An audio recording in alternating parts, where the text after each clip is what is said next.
అందరికీ నమస్కారం. మహాశివరాత్రి శుభాకాంక్షలు. అయితే ఈ మహాశివరాత్రి పర్వదినాన తప్పకుండా వినవలసిన కథ అయితే ఒకటి ఉంది. దాని గురించి వీడియోలో మాట్లాడుకుందాం. దానికన్నా ముందు మహాశివరాత్రి ఎందుకు జరుపుకుంటారు, అసలు ఈ పండుగ యొక్క స్పెషాలిటీ ఏంటి అన్న దాని గురించి అయితే తెలుసుకుందాం. ఇవాళ పరమశివుడు లింగ రూపంలో ఉద్భవించాడు. శివుడు ఇంకా శక్తి తాత్వికంగా కలిశారు. అందుకే ఈ రోజుని మహాశివరాత్రిగా జరుపుకుంటారు. శివుడు అంటే చైతన్యం, శక్తి అంటే క్రియ, రెండూ కలిస్తేనే సృష్టి బ్యాలెన్స్ అవుతుంది. కాబట్టి శివుడు ఇంకా శక్తి కలిసిన రోజు ఈ పర్వదినం. అందుకే మహాశివరాత్రిగా జరుపుకుంటాం. అయితే ఈ పూజ ఎలా చేయాలి? శివుడు భోళాశంకరుడు. నువ్వు తెలిసి చేసినా తెలియక చేసినా ఎవరికైనా మంచి చేసి మనసార పరమశివుని ప్రార్థిస్తే ఆయన తప్పకుండా నీ కోరికలను అయితే తీరుస్తాడు. దీనికి సంబంధించిన ఒక కథ అయితే ఉంది. దాని గురించి వీడియోలో తెలుసుకుందాం. చిత్రపానుడు అనే ఒక వేటగాడు ఉండేవాడు. అతడు చాలా పేదవాడు. అతడు తెలియకుండా ఒక వ్యాపారి దగ్గర చాలా ధనాన్ని అయితే అప్పుగా తీసుకొని ఉంటాడు. సో ఆ అప్పు తీర్చలేదని ఆ వ్యాపారి అతన్ని అయితే జైల్లో వేస్తాడు. ఆ రోజు మహాశివరాత్రి కావడంతో అక్కడ పండితుడు శివుని గురించిన పారాయణాన్ని అయితే చేస్తూ ఉంటాడు. ఆ పారాయణం ఇతని చెవిలో పడుతుంది. సో ఇంకా వ్యాపారి వచ్చిన తర్వాత బ్రతిమలాడుకొని నేను రేపు ఎలాగైనా సరే మీ అప్పు తీరుస్తానని మాటిచ్చి బయటికి అయితే వస్తాడు. బయటికి వచ్చాక ఇవాళ రాత్రికి ఎలాగైనా సరే జంతువుని వేటాడాలి అని అడవికి అయితే వెళ్తాడు. కానీ అతడికి ఏ ఒక్క జంతువు కూడా కనపడదు. సో ఇలా అయితే కుదరదు అని చెప్పి అతడు ఒక చెట్టు పైకి ఎక్కుతాడు. యాదృచ్ఛికంగా ఆ చెట్టు ఒక బిల్వ వృక్షం. ఆ చెట్టు కింద ఒక శివలింగం కూడా ఉంది. సో అతడి కళ్ళకి బిల్వ వృక్షాలు అడ్డుగా వస్తున్నాయి అని చెప్పి ఆ చెట్టు యొక్క కొమ్మలకున్న ఆకులను అయితే తెంపడం మొదలు పెడతాడు. అవి తెలియకుండానే కింద ఉన్న శివలింగం పైన పడతాయి. అలా శివుడికి బిల్వ పత్రాలతో అతను అభిషేకం చేశాడు. కాసేపైన తరువాత అక్కడికి ఒక జింక వస్తుంది నీరు త్రాగడం కోసం అని చెప్పి. ఆ జింకకి అతను బాణాన్ని అయితే ఎక్కువ పెడతాడు. ఆ జింక దానిని గమనించి వేటగాడ, నేను నా భర్తను వెతుక్కుంటూ వెళ్తున్నాను.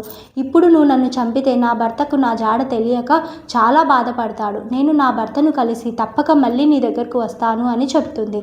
ఆ మాటలు విన్న వేటగాడు సరేనని చెప్పి ఆ జింకనైతే వదిలేస్తాడు. ఇంకా మళ్ళీ వేట కోసం అయితే ఎదురు చూస్తూ ఉంటాడు. కాసేపటికి అక్కడికి మరొక జింక కూడా వస్తుంది. ఆ జింక తన పిల్లలతో ఆ కొలనులో నీళ్లు తాగడం కోసం అయితే వస్తుంది. ఈ వేటగాడు బాణాన్ని అయితే ఎక్కువ పెడతాడు. ఎక్కువ పెడితే ఆ జింక అది చూసి, వేటగాడ, ఇప్పుడు నువ్వు నన్ను చంపితే నా పిల్లలు అనాథలు అయిపోతారు. నా పిల్లలని వారి నాన్నకి అప్పగెప్పి నేను మళ్ళీ నీ దగ్గరికి వస్తాను అని చెప్తుంది. అప్పుడు ఆ వేట కోసం అయితే ఎదురు చూస్తూ ఉంటాడు. కాసేపటికి అక్కడికి ఇంకొక జింక వస్తుంది. ఆ జింక నీరు త్రాగుతూ ఉంటే ఈసారి ఎలాగైనా సరే ఈ జింకను చంపవలసిందేనని బాణాన్ని అయితే ఎక్కువ పెడతాడు.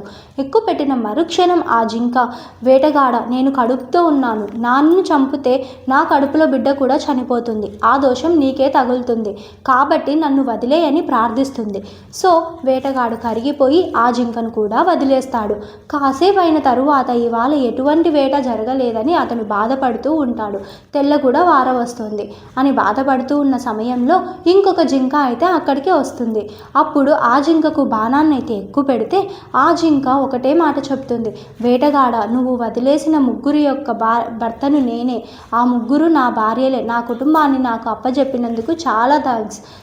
నీ రుణం ఊరికే పోదు, నీ పుణ్యం ఊరికే పోదు, నీ కష్టాలన్నీ తీరిపోతాయి అని చెప్పి ఆశీర్వదించింది. ఇంకా ఈ మాటలు విన్న తరువాత వేటగాడి గుండె కరిగిపోయింది. బాధతో జల్లుమని. అలా అతని జాలి గుణానికి మెచ్చి పరమశివుడు ప్రత్యక్షం అవుతాడు. తెలిసో తెలియకో శివరాత్రి జాగరణ జరిగింది. రాత్రంతా మేల్కొన్నాడు కాబట్టి బిల్వపత్రాలతో అభిషేకం కూడా చేశాడు. జైలులో ఉన్నప్పుడు పంతులు యొక్క మంత్రాలను విని పారాయణం కూడా జరిగిపోయింది. అలాగే ఉపవాసం కూడా చేశాడు. అన్నింటికన్నా ముఖ్యంగా అతడు కుటుంబ విలువలను గ్రహించి ఆ జింకలనన్నింటినీ వదిలేశాడు. అక్కడ అతడి జాలి గుణం అతని కఠినమైన గుండె కరిగి జాలిగా మారింది. ఇవన్నీ జరగడంతో పరమశివుడు అతడికైతే మోక్షాన్ని ప్రసాదించాడు. ఈ కథ ద్వారా మనం తెలుసుకోవచ్చు, మనం తెలిసి చేసినా తెలియక చేసినా ఎవరికైనా పుణ్యం చేస్తే పరమశివుడు సంతోషిస్తాడు. మనం తెలిసో తెలియకో ఏవైనా తప్పులు చేసినా వాటిని క్షమించి మనల్ని అయితే తన కౌగిలిలో చేర్చుకుంటాడు. పరమశివుడికి తెలిసి చేసినా తెలియక చేసినా మనం చేసే ప్రతి పూజ అందుతుంది. నిష్కల్మషంగా మనం దేవుని ప్రార్థిస్తే తను ప్రత్యక్షం అవుతాడు అనడానికి ఈ కథ ఒక ఉదాహరణగా నిలుస్తుంది. సో ఈ వీడియో మీకు నచ్చితే లైక్ చేయండి, షేర్ చేయండి, కామెంట్ చేయండి, మమ్మల్ని అయితే సపోర్ట్ చేయండి. Her her Mahadev.